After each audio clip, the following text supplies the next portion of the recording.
البرامج القاعدة التوصية الذي سيلقيها من أخينا المكرم يعني المكرم Tuan Guru Alimuddin BSC. Falwaktu mufayyadun iyyahu. Acara selanjutnya tausiah Tuan Guru Haji Alimuddin BSC. Waktu dan tempat kami persilahkan.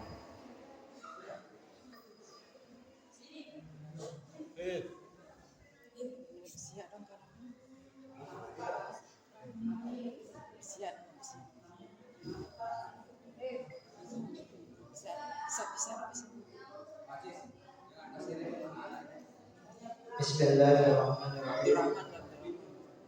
Mohon maaf sebelumnya, yang sebenarnya bukan haji ya. Agak tahu.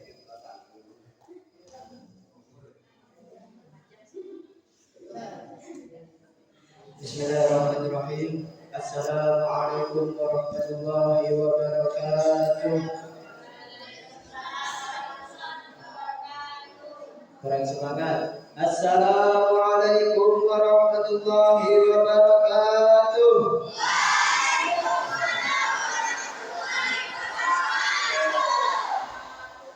Yang sama-sama kita hormati Bapak Kepala SMP dan Ibu Kepala MI, dan yang sama-sama kita hormati para ibu bapak guru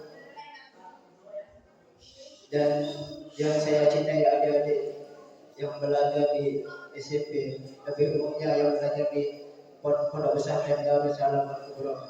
Alhamdulillah. Alhamdulillah Rabbil Alamin. Wassalatu wassalamu ala asyrafil anbiya'i wal mursalin wa ala alihi wa sahbihi wa sallim ajma'in. Asyhadu an la ilaha illallah wa asyhadu anna Muhammadan abduhu wa rasuluh. Amma ba'du. Qala Allah Ta'ala fi kitabihil karim, qul bi fadlillah wa bi rahmatihi fa bidzalika falyafrahu. Amma ba'du. Pertama-tama marilah kita bersyukur kepada Allah Subhanahu wa Ta'ala yang telah memberikan kita nikmat sehat, nikmat iman, dan nikmat kesempatan harta kita sampai kita bisa berkumpul di tempat yang mulia ini dalam rangka memperingati Maulid Nabi Sallallahu Alaihi Wasallam. Allah Ta'ala fi kitabihil karim, la in syakartum la azidannakum wa la in kafartum inna 'adzabi lasyadid. Apa kata Allah Subhanahu wa Ta'ala? La in syakartum, jika seandainya engkau bersyukur terhadap nikmatku, la azidannakum, maka aku akan tambah kenikmatan yang akan aku berikan kepada kalian. Seandainya kita kufur terhadap nikmat Allah, enggak bersyukur apa yang Allah berikan kepada kita, maka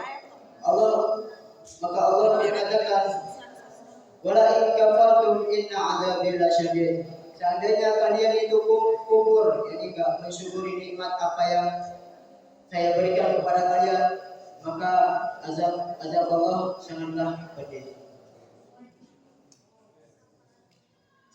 Salawat dan salam kita haturkan ke junjungan Nabi besar Muhammad sallallahu alaihi wasallam, yang mana beliau berkat perjuangan beliau sampai saat ini kita bisa merasakan nikmatnya iman, nikmatnya agama Islam.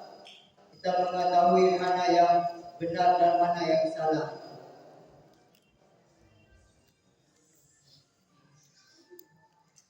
Oleh karena itu, mari kita bersalawat pada Rasulullah SAW dengan sama-sama ucapan Allahumma shalli ala sayyidina Muhammad wa ala ali sayyidina Muhammad. Dalam acara ini, insyaallah saya akan menyampaikan sedikit nasihat atau tausiah. Karena ada beberapa ustaz dan bapak Saya teringat dengan ketika saya di Yaman. Kalau di Yaman sama seperti kita. Kalau di sini kan ada SMP, SMK, MA. Kalau di tempat tiang itu ada, bisa dikatakan kelas 1 lah. Ada semester 1, 2. Nah, kalau ada apa di bulan kelahiran Rasulullah, kita mengadakan hari kelahiran Rasulullah. Soalnya kenapa? Kita merasa bahagia dengan datangnya bulan kelahiran Rasulullah Sallallahu Alaihi Wasallam. Sebagaimana yang dikatakan Al-Imam Nasruddin, beliau bilang apa? Bila kana hadza kafirun, seandainya Abu Lahab ini ada orang yang kafir, dia ada buku yang sering mencaci Rasulullah. Watabat yadahu muqalladan, yang di akhirat tangannya dipotong. Tangannya dipotong. Kemudian lisururi bi ahmada mukhaffafu, dengan kelahirannya Rasulullah, Abu Lahab ini merasa senang dengan kelahiran Rasulullah. Maka azab Abu Lahab di neraka setiap malam Senin itu diringankan sama Allah Subhanahu wa taala. Kemudian Imam Nasruddin mengatakan, bagaimana dengan kita yang beriman kepada Rasulullah, yang selalu mengikuti ajarannya Rasulullah? Bagaimana? Sedangkan Abu Lahab aja yang orang kafir, tapi dengan kelahiran Rasulullah beliau senang. Akhirnya di setiap malam Senin itu azab beliau diringankan. Sampai disebutkan dalam ada sebuah cerita yang mana ada seseorang orang biasa setiap malam Senin itu merayakan namanya Maulid. Ada nama Maulid itu ada dua, banyak sebenarnya. Ada Maulid Tibai, Maulid Sintutura. Karena beliau istiqomah malam Senin membaca Maulid, membaca sirah-sirahnya Rasulullah. Ketika beliau wafat, orang ini wafat, para ulama di sekitarnya itu bermimpi ketemu Rasulullah Sallallahu Alaihi Wasallam. Kemudian para ulama ini menanyakan kepada Rasulullah, wahai Rasulullah, mau kemana engkau? Kata Rasulullah, aku mau datang ke rumah si fulan. Kenapa ya Rasulullah mendatangi rumah si fulan? Karena setiap malam Senin dia menyebut namaku, menyebut kisah-kisahku, membaca perjuangan selama aku memperjuangkan agama Islam. Akhirnya besok paginya para ulama ini mendatangi rumah orang yang wafat ini. Akhirnya para ulama ini saling ketemu. Kalau bahasa Lombok, angkat sudah lihat lagi. Bahasa Lombok ya, orang tahu ya. Kenapa kalian sidak ke rumah si fulan? Dia kepek jok tenda. Kali ini betul. Maka dijawablah semalam aku bertemu sama Rasulullah Sallallahu Alaihi Wasallam. Beliau bilang, karena beliau ziarah ke rumah beliau yang wafat ini, aku juga ziarah untuk mengambil apa? Keberkahan di dalam rumah tersebut. Karena sering membaca salawat, salat syukur, salat amal itu syukur rahimiyah. Maka kita sebagai umatnya Rasulullah akan wajib kita mendapatkan syafaatnya Rasulullah Sallallahu Alaihi Wasallam. Dan bagaimana terus cara kita mencintai Rasulullah? Salah satunya yaitu sering bersalawat. Kalau Allah Taala sebagaimana Allah berfirman dalam Al-Quran, Inna Allah wa malaikatahu yusalluna 'alan nabi, ya ayyuhalladzina amanu sallu 'alaihi wa sallimu taslima. Allah saja bersalawat kepada Rasulullah. Allah dan para malaikat itu bersalawat kepada Rasulullah. Bagaimana dengan kita? Kita hanya orang biasa, banyak berdosa. Masa kita gengsi bersalawat kepada Rasulullah, padahal beliau adalah yang memimpin kita untuk memasuki surga. Enggak ada yang orang yang pertama kali masuk surga adalah Rasulullah Shallallahu Alaihi Wasallam. Sampai beliau ketika itu di dalam dalam penghisapan, beliau tidak mengingat keluarganya, mana istri saya, mana anak saya, mana bapak saya. Enggak, yang dipikir anak ummati. Beliau minta itu berdoa biar azab umatnya beliau itu diringankan di akhirat. Kayak kita bersyukur menjadi umatnya Rasulullah. Yang kedua itu mencintai Rasulullah dan membaca sirah-sirahnya Rasulullah dan menteladani akhlaknya Rasulullah. Ada sebuah cerita ketika itu Rasulullah datang ke rumah sepulang. Ketika itu disiapkan hidangan, kalau bahasa kita jaji oleh-oleh ya.